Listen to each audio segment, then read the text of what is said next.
Capítulo 36. Grupos sanguíneos, transfusión, trasplante de órganos y de tejidos. La antigenicidad provoca reacciones inmunitarias en la sangre. En los primeros intentos de realizar una transfusión de sangre de una persona a otra, ocurría a menudo la aglutinación inmediata o tardía y la hemólisis de los eritrocitos de la sangre, lo que daba como resultado reacciones transfusionales típicas que conllevaban con frecuencia la muerte. Pronto se descubrió que la sangre de personas diferentes tiene antígenos y propiedades inmunitarias diferentes, por lo que los anticuerpos del plasma de un tipo de sangre reaccionarán con los antígenos que hay en las superficies de los eritrocitos de otro tipo sanguíneo. Si se toman las precauciones adecuadas, se puede determinar con antelación si los anticuerpos y los antígenos presentes en el donante y en el receptor de la sangre provocarán una reacción transfusional. Multiplicidad de antígenos en las células sanguíneas. Se han encontrado en las superficies de las membranas celulares de las células sanguíneas humanas al menos 30 antígenos comunes y cientos de otros antígenos raros, cada uno de los cuales puede provocar reacciones antígeno-anticuerpo. La mayoría de los antígenos son débiles y por tanto tienen importancia principalmente para estudiar la herencia de los genes con el fin de establecer el parentesco. Es mucho más probable que dos tipos particulares de antígenos provoquen las reacciones transfusionales sanguíneas. Estos son el sistema OAB de antígenos y el sistema RH. Dos antígenos, tipo A y tipo B, aparecen en las superficies de los eritrocitos en una gran proporción de los seres humanos. Son estos antígenos, llamados también aglutinógenos porque aglutinan a menudo los eritrocitos, los que causan la mayoría de las reacciones transfusionales sanguíneas. Debido a la forma en que se heredan estos aglutinógenos, es posible que las personas no tengan ninguno de ellos en sus células, tengan uno o tengan ambos a la vez. Tipos principales de sangre OAB. En las transfusiones sanguíneas de una persona a otra, la sangre de los donantes y de los receptores se clasifica generalmente en cuatro tipos principales de sangre OAB, como se muestra en la tabla 36. 136.1, dependiendo de la presencia o falta de dos aglutinógenos, los aglutinógenos A y B. Cuando no están presentes ni el aglutinógeno A ni el B, la sangre es del tipo O. Cuando solo está presente el aglutinógeno A, la sangre es del tipo A. Cuando solo está presente el tipo del aglutinógeno B, la sangre es del tipo B. Cuando están presentes los aglutinógenos A y B, la sangre es del tipo AB.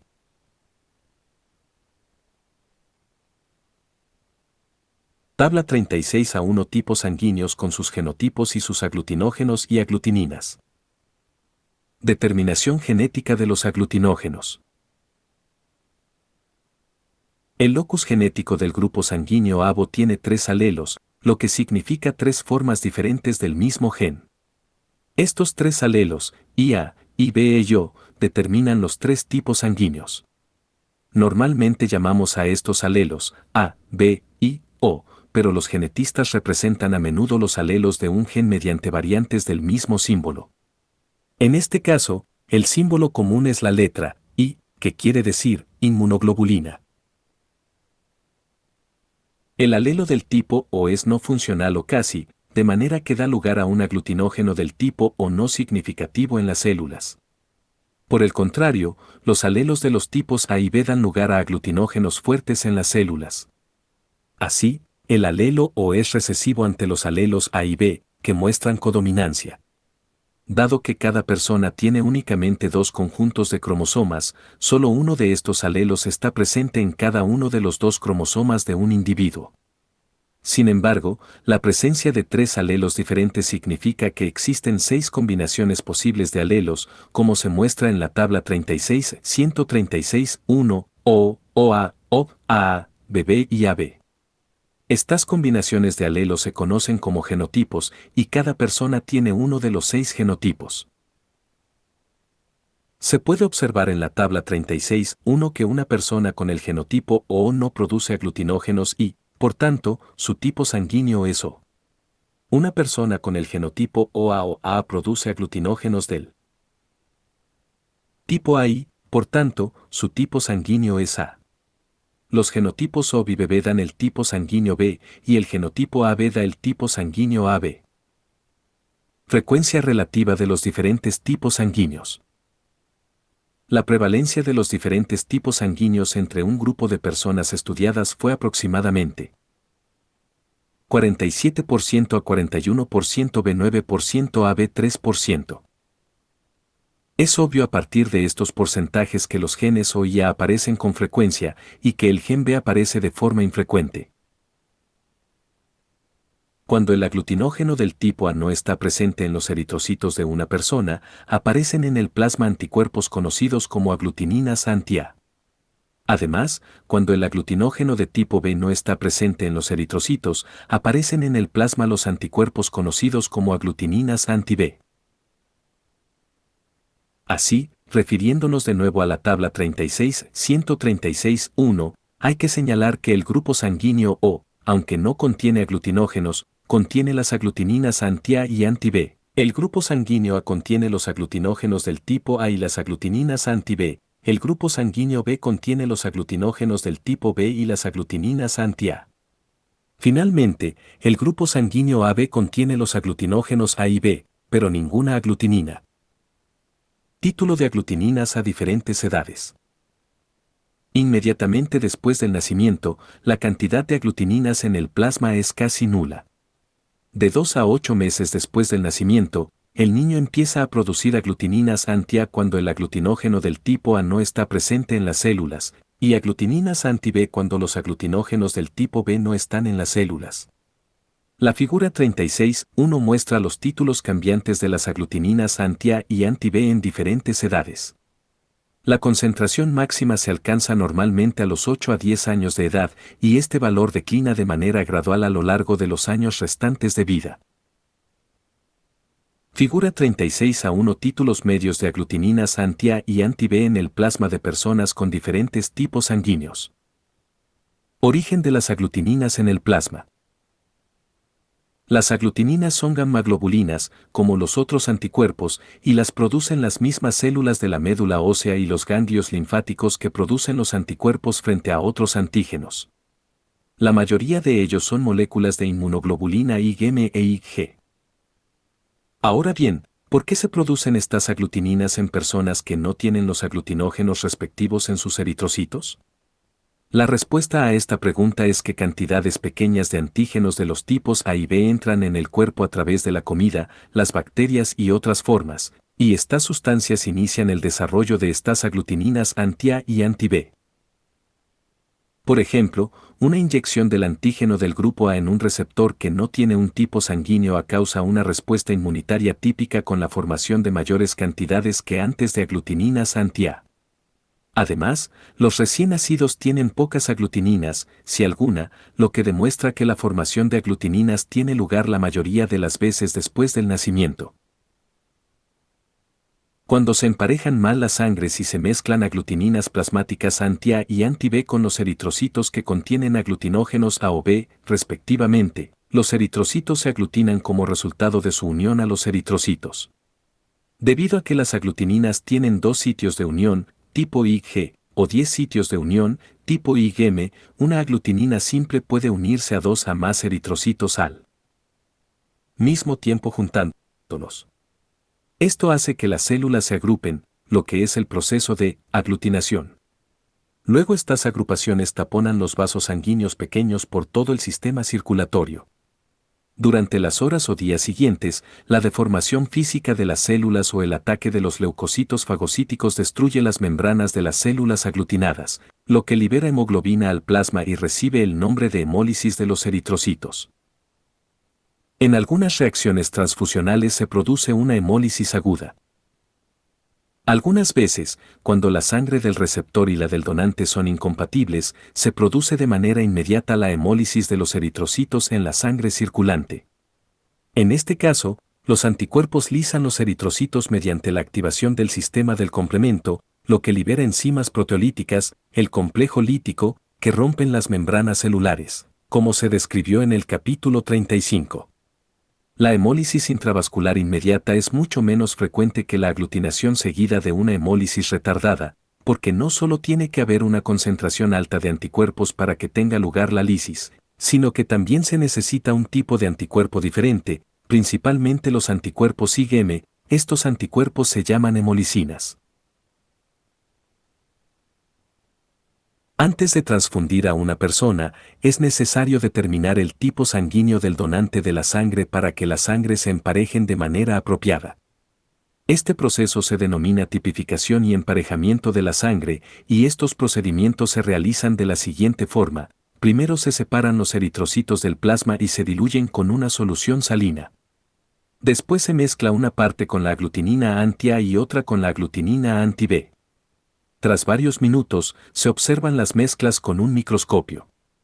Si los eritrocitos se han agrupado, esto es, aglutinado, se sabe que el resultado ha sido una reacción antígeno-anticuerpo. La tabla 36-2 enumera la presencia, o ausencia, de aglutinación con cada uno de los 4 tipos de sangre. Los eritrocitos del tipo O no tienen aglutinógenos y por tanto no reaccionan ni con la aglutinina anti-A ni con la anti-B. La sangre del tipo A tiene aglutinógenos A y por tanto se aglutina con las aglutininas anti-A. La sangre del tipo B tiene aglutinógenos B y se aglutina con las aglutininas anti-B. La sangre del tipo AB tiene aglutinógenos A y B y se aglutina con los 2 tipos de aglutinina. Tabla 36-2 tipificación sanguínea con la aglutinación de las células de diferentes tipos sanguíneos con aglutininas anti-A y anti-B en los sueros. Junto al sistema del tipo sanguíneo OAB, el sistema del tipo sanguíneo RH también es importante cuando se hace una transfusión de sangre. La principal diferencia entre el sistema OAB y el sistema RH es la siguiente: en el sistema OAB, las aglutininas responsables de producir las reacciones transfusionales aparecen de manera espontánea, mientras que en el sistema RH, las aglutininas casi nunca aparecen de forma espontánea. Así, primero hay que exponer a la persona de forma muy intensa a un antígeno RH, por ejemplo a través de una transfusión de sangre que contenga el antígeno RH, antes de que las aglutininas causen una reacción transfusional significativa. Antígenos RH, personas, RH positivas y RH negativas. Existen 6 tipos frecuentes de antígenos RH, cada uno llamado factor RH. Estos tipos se designan C, D, E, C, D, Y, E. Una persona que tiene un antígeno C no tiene el antígeno C, pero una persona que carece del antígeno C siempre tiene el antígeno C. Lo mismo puede aplicarse también a los antígenos D, D y E. Además, debido a la manera en que se heredan estos factores, cada persona tiene uno de estos 3 pares de antígenos. El antígeno del tipo D es muy prevalente en la población y considerablemente más antigénico que los otros antígenos RH. Cualquiera que tenga este tipo de antígeno se dice que es RH positivo. Si una persona no tiene un antígeno del tipo D se dice que es RH negativa. Pero hay que señalar que incluso en las personas RH negativas, algunos de los otros antígenos RH pueden causar reacciones transfusionales, aunque las reacciones sean generalmente mucho más leves. Aproximadamente el 85% de las personas de raza blanca es RH positiva y el 15% RH negativa. En los estadounidenses de raza negra, el porcentaje de RH positivos es aproximadamente 95%, mientras que en los africanos de raza negra es prácticamente 100%. Respuesta inmunitaria al RH. Formación de aglutininas anti-RH. Cuando se inyectan eritrocitos que contienen el factor RH a una persona cuya sangre no contiene el factor RH, es decir, en una persona RH negativa, aparecen las aglutininas anti-RH lentamente, y se alcanza una concentración máxima de aglutininas 2 a 4 meses después. Esta respuesta inmunitaria alcanza un grado de extensión mayor en unas personas que en otras. Con múltiples exposiciones al factor RH, una persona RH negativa finalmente llega a sensibilizarse con más fuerza al factor RH. Características de las reacciones transfusionales RH. Si una persona RH negativa no se ha expuesto nunca antes a la sangre RH positiva, la transfusión de sangre RH positiva en esta persona probablemente no provocará una reacción inmediata. Pero pueden aparecer anticuerpos anti-RH en cantidades suficientes durante las siguientes 2 a 4 semanas como para aglutinar las células transfundidas que aún están circulando por la sangre. Estas células son después hemolizadas mediante el sistema macrofágico tisular. Así se produce una reacción transfusional retardada, aunque sea generalmente leve. En transfusiones posteriores de sangre RH positiva a la misma persona, que ya está inmunizada frente al factor RH, la reacción transfusional aumenta más y puede ser inmediata y tan grave como una reacción transfusional causada por un mal emparejamiento de la sangre respecto a los tipos A o B. Eritroblastosis fetal, enfermedad hemolítica del recién nacido. La eritroblastosis fetal es una enfermedad del feto y de los niños recién nacidos caracterizada por la aglutinación y la fagocitosis de los eritrocitos del feto. En la mayoría de los casos de eritroblastosis fetal, la madre es RH negativa y el padre RH positivo. El bebé hereda el antígeno RH positivo del padre y la madre produce aglutininas anti-RH por la exposición al antígeno RH del feto. Después, las aglutininas de la madre se difunden a través de la placenta hasta el feto y aglutinan los eritrocitos. Incidencia de la enfermedad. Una madre RH negativa que tiene su primer hijo RH positivo no suele producir aglutininas anti-RH suficientes para provocar ningún daño. Pero alrededor del 3% de los segundos bebés RH positivos muestran algunos signos de eritroblastosis fetal, aproximadamente el 10% de los terceros bebés presenta la enfermedad, y la incidencia aumenta progresivamente con los siguientes embarazos. Efecto de los anticuerpos de la madre en el feto. Después de la formación en la madre, los anticuerpos anti-RH se difunden lentamente a través de la membrana de la placenta hasta la sangre del feto. Entonces aglutinan la sangre del feto. Los eritrocitos aglutinados se hemolizan después y liberan hemoglobina a la sangre. Entonces los macrófagos del feto convierten la hemoglobina en bilirrubina, lo que hace que la piel del niño se ponga amarilla, ictericia. Los anticuerpos pueden atacar y dañar además otras células del organismo. Cuadro clínico de la eritroblastosis.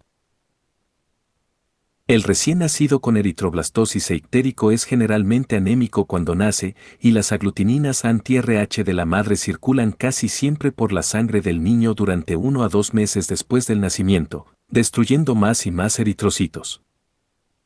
Los tejidos hematopoyéticos de los niños intentan reemplazar a los eritrocitos hemolizados. El hígado y el vaso aumentan mucho de tamaño y producen eritrocitos de la misma manera que lo hacen normalmente durante la mitad de la gestación. Debido a la producción rápida de eritrocitos, pasan muchas formas jóvenes de eritrocitos, entre ellos algunas formas blásticas nucleadas, de la médula ósea del niño al aparato circulatorio, y la presencia de estos eritrocitos blásticos nucleados son el motivo de que la enfermedad se llame eritroblastosis fetal. Aunque la anemia grave de la eritroblastosis fetal suele provocar la muerte, muchos niños que sobreviven a la anemia presentan un deterioro mental permanente o una lesión de las áreas motoras del encéfalo debido a la precipitación de bilirrubina en las células neuronales, lo que destruye muchas de ellas, una enfermedad llamada kerníctero. Tratamiento de los recién nacidos con eritroblastosis fetal. Un tratamiento de la eritroblastosis fetal es reemplazar la sangre del recién nacido con sangre RH negativa.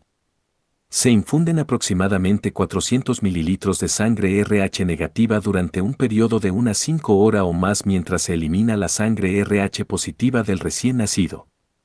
Este procedimiento se puede repetir varias veces durante las primeras semanas de vida, sobre todo para bajar la concentración de bilirrubina y por tanto evitar el kerníctero. En el momento en que las células RH negativas transfundidas son reemplazadas por las propias células RH positivas del niño, un proceso que requiere 6 semanas o más, las aglutininas anti-RH procedentes de la madre se habrán destruido. Prevención de la eritroblastosis fetal. El antígeno D del sistema del grupo sanguíneo RH es el principal culpable de la inmunización de una madre RH negativa a un feto RH positivo. En la década de los 70 se logró una reducción espectacular en la incidencia de eritroblastosis fetal con el desarrollo de la globina inmunoglobulina RH, un anticuerpo anti-D que se administraba a las mujeres embarazadas desde las 28 a 30 semanas de gestación. El anticuerpo anti-D se administraba además a las mujeres RH negativas que tenían niños RH positivos para evitar la sensibilización de las madres al antígeno de esta etapa reduce ampliamente el riesgo de producir grandes cantidades de anticuerpos durante el segundo embarazo. El mecanismo mediante el cual la globina inmunoglobulina RH evita la sensibilización del antígeno D no se conoce completamente, pero un efecto del anticuerpo anti-D es que inhibe la producción del antígeno inductor del anticuerpo linfocito B en la madre embarazada. El anticuerpo anti-D administrado también se une a los sitios antigénicos de los eritrocitos fetales RH positivos que pueden atravesar la placenta y entrar en la circulación de la madre embarazada, interfiriendo así con la respuesta inmunitaria al antígeno D. Reacciones transfusionales resultantes del emparejamiento erróneo de tipos sanguíneos. Si la sangre donante de un tipo sanguíneo se transfunde a un receptor que tiene otro tipo sanguíneo, es probable que ocurra una reacción transfusional en la que se aglutinen los eritrocitos de la sangre donante. Es raro que la sangre transfundida aglutine las células receptoras por la siguiente razón: la porción de plasma de la sangre donada se diluye inmediatamente por todo el plasma del receptor, lo que reduce la concentración de las aglutininas administradas hasta un valor demasiado bajo como para causar la aglutinación.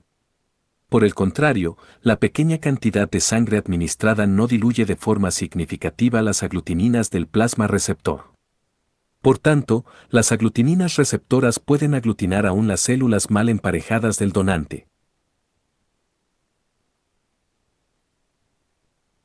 Como se explicó antes, todas las reacciones transfusionales provocan finalmente una hemólisis inmediata debida a las hemolicinas o una hemólisis que es el resultado de una fagocitosis de las células aglutinadas. La hemoglobina liberada por los eritrocitos se convierte después por medio de los fagocitos en bilirrubina y luego es excretada en la bilis por el hígado, como se expone en el capítulo 71. La concentración de bilirrubina en los líquidos corporales aumenta a menudo lo suficiente como para causar ictericia, es decir, los tejidos internos y la piel de las personas se colorean con un pigmento biliar amarillo. Sin embargo, si la función del hígado es normal, el pigmento biliar se excretará en el intestino por medio de la bilis hepática, por lo que la ictericia no aparece generalmente en una persona adulta a menos que se hemolicen más de 400 mililitros de sangre en menos de un día. Insuficiencia renal aguda tras las reacciones transfusionales.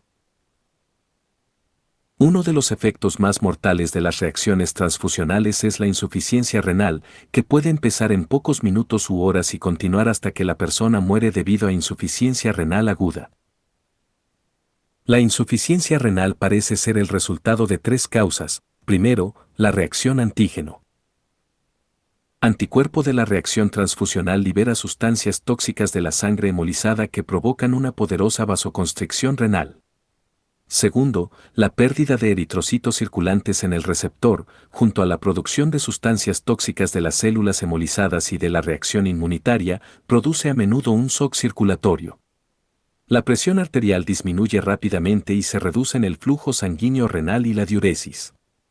Tercero, si la cantidad total de hemoglobina libre liberada en la sangre circulante es mayor que la cantidad que se une a la haptoglobina, una proteína del plasma que se une a pequeñas cantidades de hemoglobina, gran parte del exceso pasa a través de las membranas glomerulares hacia los túbulos renales. Si la cantidad es todavía pequeña, puede reabsorberse a través del epitelio tubular a la sangre y no provocará daño. Si es grande solo se reabsorbe un pequeño porcentaje. El agua continúa reabsorbiéndose, lo que hace que la concentración tubular de hemoglobina aumente tanto que precipita y bloquea muchos de los túbulos renales.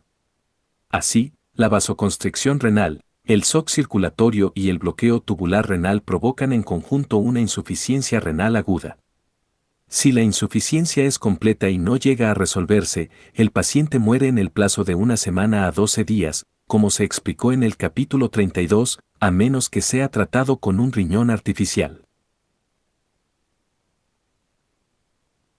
La mayoría de los antígenos diferentes de los eritrocitos que provocan reacciones transfusionales se presenta ampliamente en otras células del cuerpo y cada tejido corporal tiene su complemento adicional propio de antígenos. En consecuencia, cualquiera de las células extrañas trasplantadas en el cuerpo de un receptor puede producir reacciones inmunitarias. En otras palabras, la mayoría de receptores son tan capaces de resistir la invasión de células tisulares extrañas como de resistir la invasión de bacterias o eritrocitos extraños. Autoinjertos, isoinjertos, aloinjertos y senoinjertos. Un trasplante de un tejido o de un órgano completo de una parte del mismo animal a otro se llama autoinjerto, de un gemelo idéntico a otro se llama isoinjerto, de un ser humano a otro o de un animal a otro animal de la misma especie, un aloinjerto, y de un animal no humano a un ser humano o de un animal de una especie a otro de otra especie, un senoinjerto. Trasplante de tejidos celulares. En el caso de los autoinjertos e isoinjertos, las células del trasplante contienen prácticamente los mismos tipos de antígenos que los tejidos del receptor y continuarán viviendo de forma normal e indefinida si se les proporciona un aporte de sangre adecuado. En el otro extremo, en los senoinjertos ocurren casi siempre reacciones inmunitarias, que provocan la muerte de las células del injerto de 1 día a 5 semanas después del trasplante a menos que se emplee un tratamiento específico para evitar las reacciones inmunitarias. Algunos órganos y tejidos celulares diferentes que se han trasplantado como aloinjertos, de manera experimental o con objetivos terapéuticos, de una persona a otra son la piel, el riñón, el corazón, el hígado, tejido glandular, la médula ósea y el pulmón. Con un emparejamiento adecuado de los tejidos entre personas, la mayoría de los aloinjertos de riñón han resultado eficaces durante un mínimo de 5 a 15 años, y el aloinjerto de hígado y los trasplantes de corazón, de 1 a 15 años. Intentos de superar las reacciones inmunitarias en los tejidos trasplantados. Debido a la importancia extrema de trasplantar ciertos tejidos y órganos, se han llevado a cabo varios intentos de evitar las reacciones antígeno-anticuerpo asociadas a los trasplantes. Los siguientes procedimientos específicos han obtenido distintos grados de éxito clínico o experimental. Tipificación tisular, el complejo de antígenos leucocíticos humanos de antígenos. Los antígenos más importantes que causan el rechazo de los injertos constituyen un complejo llamado antígenos leucocíticos humanos, OLA. 6 de estos antígenos se encuentran en las membranas celulares tisulares de todas las personas, pero hay unos 150 antígenos OLA diferentes, los cuales representan más de 1 billón de combinaciones posibles. Luego es prácticamente imposible que 2 personas, excepto en el caso de los gemelos idénticos, tengan los mismos 6 antígenos OLA. El desarrollo de una inmunidad significativa contra cualquiera de estos antígenos puede provocar el rechazo del injerto. Los antígenos OLA aparecen en los leucocitos y en las células tisulares. Por tanto, la tipificación tisular de estos antígenos se hace en las membranas de linfocitos que se han separado de la sangre de una persona. Los linfocitos se mezclan con antisueros apropiados y complemento. Después de la incubación se estudian las células para ver si hay daños en la membrana, generalmente estudiando la captación transmembrana en las células linfocíticas de un pigmento especial. Algunos de los antígenos OLA no son muy antigénicos. Por tanto, un emparejamiento preciso de algunos antígenos entre donante y receptor no siempre es esencial para permitir la aceptación del aloinjerto. Al obtener el mejor emparejamiento posible entre el donante y el receptor, el injerto es menos peligroso. El mejor resultado se ha obtenido con el emparejamiento de tipos de tejidos entre hermanos y entre padres e hijos. El emparejamiento entre gemelos idénticos es exacto, por lo que los trasplantes entre gemelos idénticos casi nunca se rechazan por reacciones inmunitarias. Prevención del rechazo de los injertos mediante la supresión del sistema inmunitario. Si se suprimiera completamente el sistema inmunitario, puede que no se rechazara el injerto. De hecho, en el caso ocasional de una persona que muestra una depresión grave del sistema inmunitario, los injertos pueden tener éxito sin usar un tratamiento significativo que evite el rechazo. Sin embargo, en una persona normal, incluso con la mejor tipificación tisular posible, Los aloinjertos rara vez resisten el rechazo durante más de unos días o semanas sin emplear un tratamiento específico que suprima el sistema inmunitario. Es más, debido a que los linfocitos T son la principal porción del sistema inmunitario importante para matar células injertadas, su supresión es mucho más importante que la supresión de los anticuerpos plasmáticos. Algunas sustancias terapéuticas que se han usado con este propósito son las siguientes. 1. Hormonas glucocorticoides aisladas de las glándulas de la corteza suprarrenal, o fármacos con actividad glucocorticoide, que inhiben los genes que codifican varias citocinas, especialmente interleucina 2, IL-2. La IL-2 es un factor esencial que induce proliferación de linfocitos T y formación de anticuerpos. 2. Varios fármacos que tienen un efecto tóxico sobre el sistema linfático y, por tanto, bloquean la formación de anticuerpos y de linfocitos T, de manera especial el fármaco azatioprina. 3. La ciclosporina y el tacrolimus, que inhiben la formación de los linfocitos T colaboradores y, por tanto, son especialmente eficaces para bloquear la reacción de rechazo del linfocito T. Estos agentes han demostrado tener un alto valor, porque no deprimen otras partes del sistema inmunitario. 4. Tratamiento inmunodepresor con anticuerpos, lo que incluye anticuerpos de receptor de IL-2 o antilinfocíticos específicos. El uso de estas sustancias deja a menudo desprotegida a la persona ante las enfermedades infecciosas, por tanto, las infecciones bacterianas y víricas se vuelven a veces muy cruentas. Además, la incidencia de cáncer es varias veces mayor en una persona inmunodeprimida, probablemente porque el sistema inmunitario es importante a la hora de destruir muchas células cancerígenas tempranas antes de que empiecen a proliferar. El trasplante de los tejidos vivos en los seres humanos ha tenido un éxito importante principalmente por el desarrollo de fármacos que suprimen las respuestas del sistema inmunitario. Con la introducción de agentes inmunodepresores mejorados, el trasplante de órganos con éxito se ha hecho mucho más común. El enfoque actual del tratamiento inmunodepresor intenta encontrar un equilibrio entre tasas aceptables de rechazo y moderación de los efectos adversos de los fármacos. Inmunodepresores. Alpdógano, Advances in Immune Regulation and Transplantation.